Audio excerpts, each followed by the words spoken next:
میں پڑھیا جڑی شے اللہ دے ذکر تو غافل رہے نا تباہ کر دیتی جاندی. اور بزرگاں نے لکھیا کہ جب تک درخت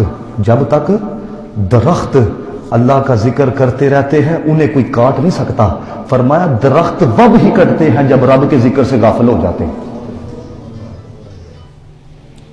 اور پرندے فرمایا وب ہی شکاری کے شکار کا نشانہ بنتے ہیں جب رب کے ذکر سے غافل ہو جاتے ہیں.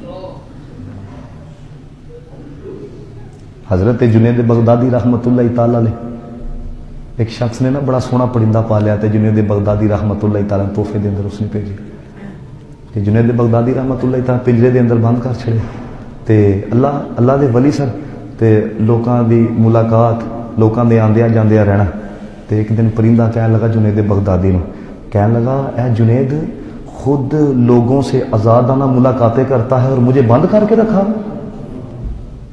خود آزادانہ ملاقاتاں تو مجھے قید کے اندر رکھا.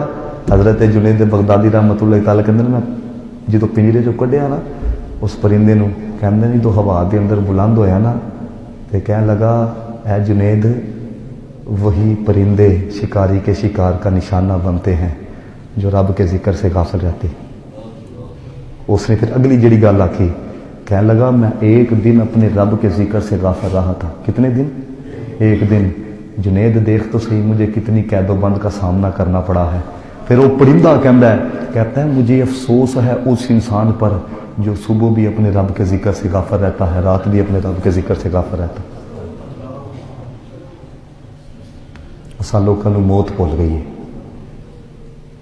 حضرت جی جوں جڑے سانس نے نا انہاں دی قدر کرو.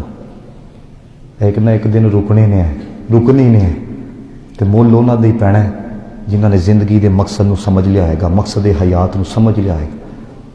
بندہ ساری زندگی وہ دنیا داری دے اندر گزارے نا, ساری زندگی گزارے وہ کوئی مول نہیں جے پینا آئے ہائے, لیکن ایک لمحہ بھی آکھے نا اللہ ایدا مول پہ آ جانا ایدا مول, وہ ساری زندگی ایک طرف تے ایدا مول پہ آ جانا.